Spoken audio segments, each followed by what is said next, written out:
こんにちは、ナッピーです。今日はディズニーミニチュアフード16号の3日目。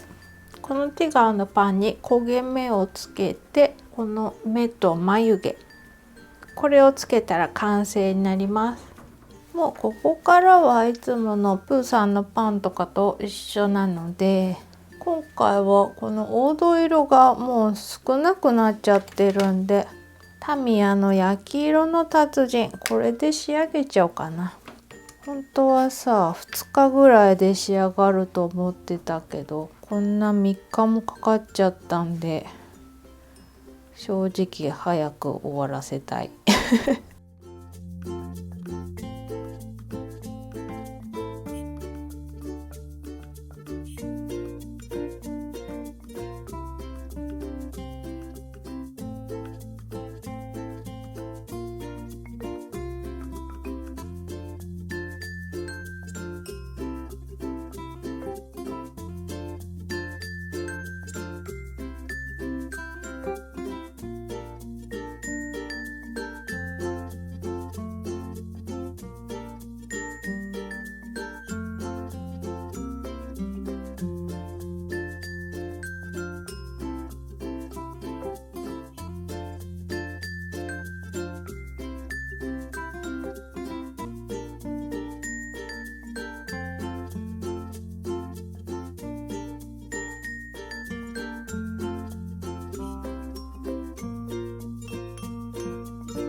はい、こんがり焼き色がつきました。あとベビーパウダーと白を混ぜた粉をはたきます。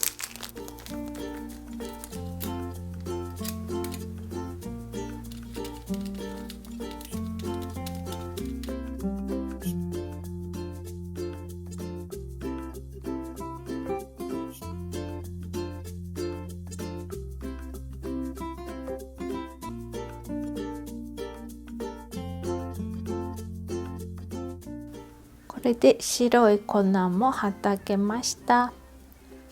最後はこの目と眉毛、メイク用スポンジで焦げ茶を叩いてツヤを消します。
はい、いかがでしたでしょうか。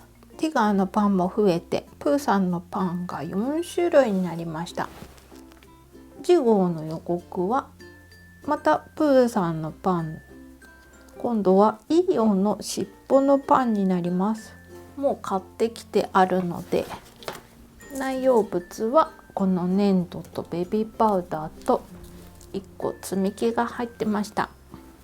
イオンのパンも早めに作りたいんですけど、メインチャンネルの方でライブ配信始めたりしたので、ぼちぼちの更新になると思います。ではでは、今回もご視聴ありがとうございました。